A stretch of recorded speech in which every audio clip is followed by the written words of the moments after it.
So it's first thing Monday morning and John has our brand new propeller stand built.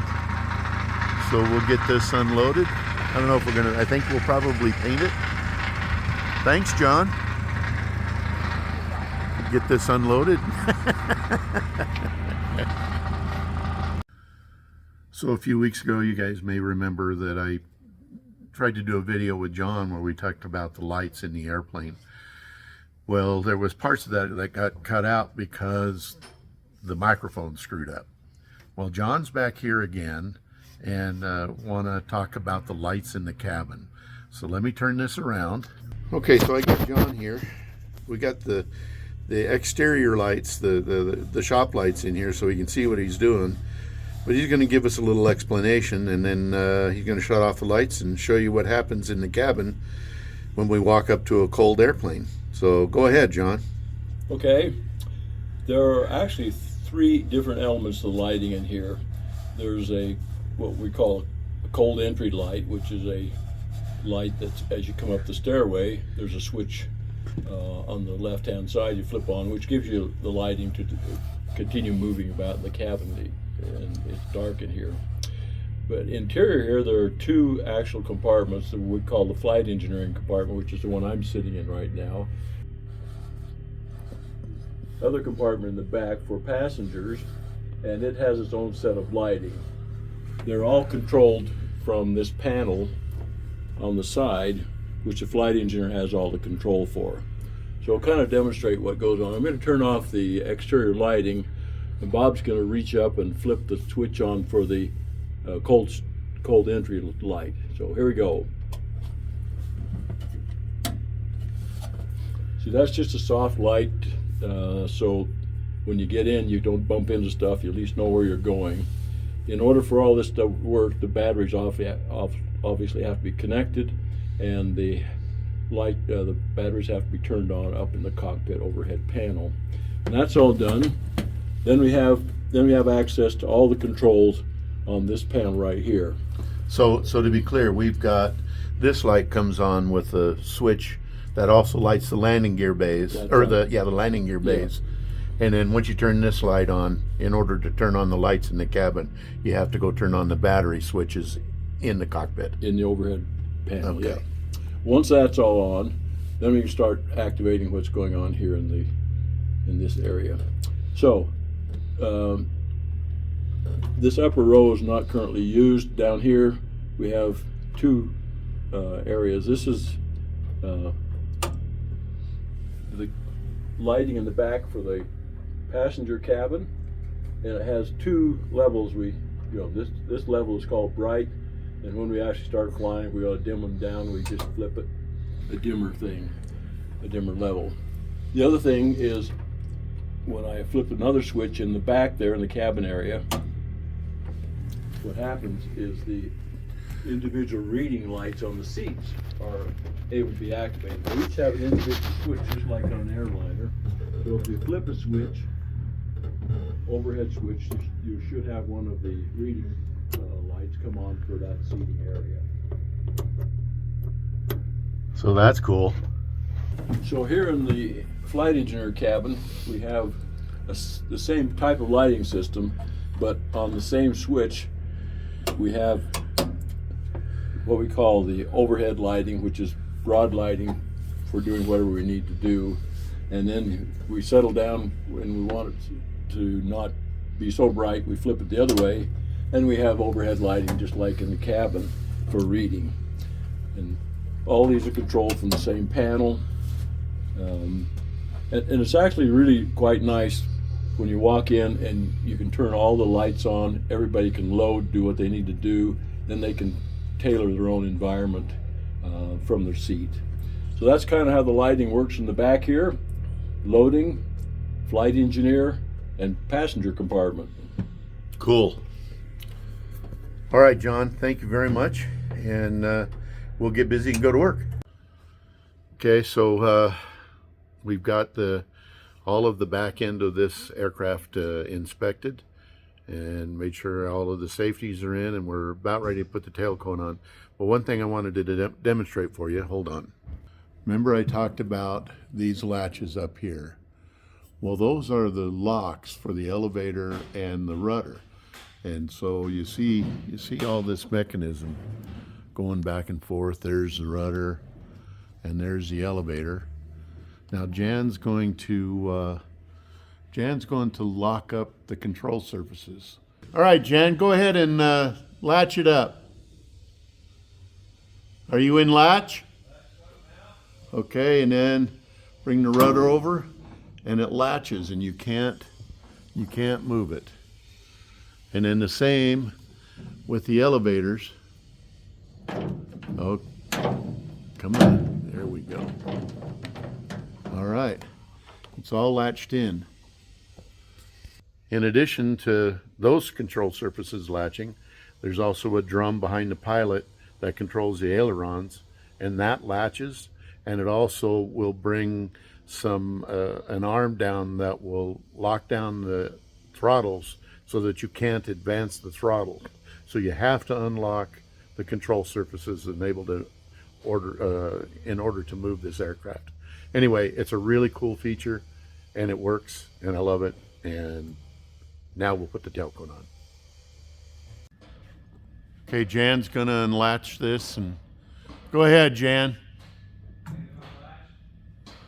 And now you have full command of all of the control surfaces. So now we'll put the tail cone on. Thanks, Jan.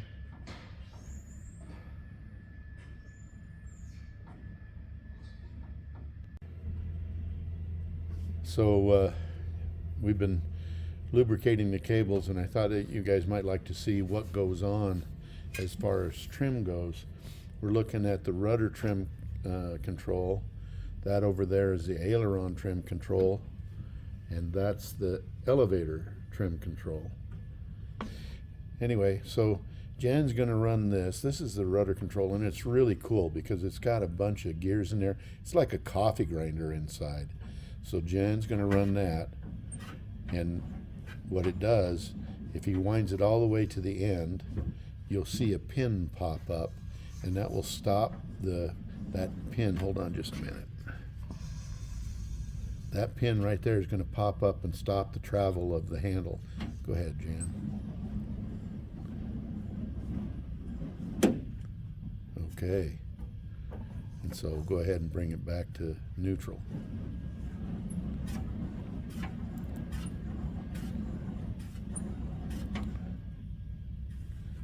Okay.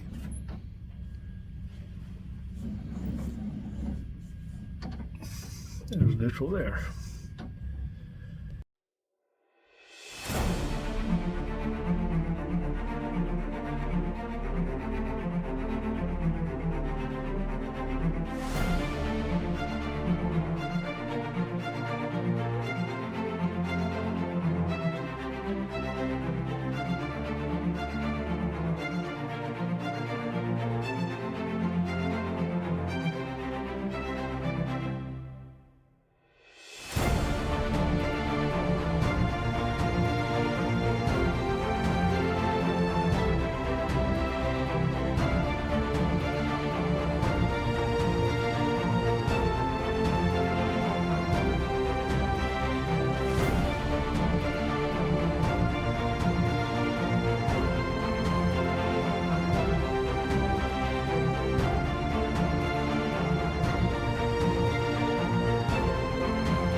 So I'm here, and John got the prop stand built, and now I get to paint it. I'm so excited. Let me show you what I got. So Jan's got it all primed, and we're going to get some yellow on this bad boy so we can put the propellers on it. Okay, see you at the end.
Okay, we have a really good first coat on this, and we'll let that dry for a couple of hours.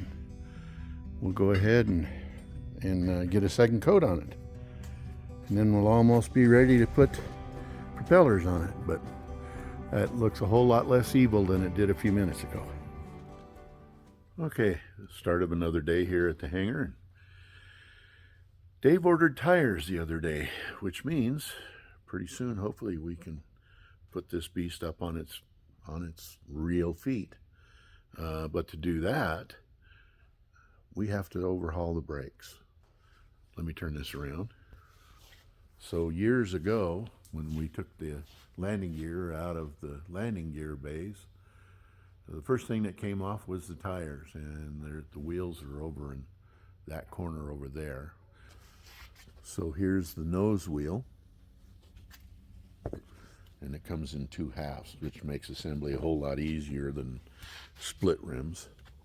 And then here's for the main tires, main wheels, and they're also in halves. And these brakes are, to my understanding, the Type 3 brakes for an A26, and they come off of DC6s.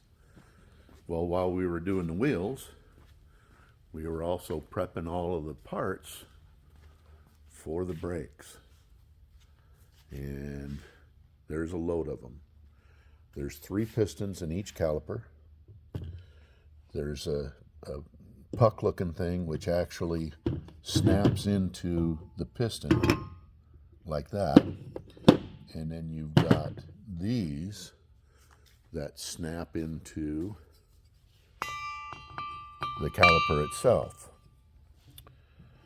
And so you snap these in, you assemble it, you do all the assembly, and you put the rotor in between the brake pads, and then you install it on the axle. So we have the pistons, we have all of the pads, we have the covers that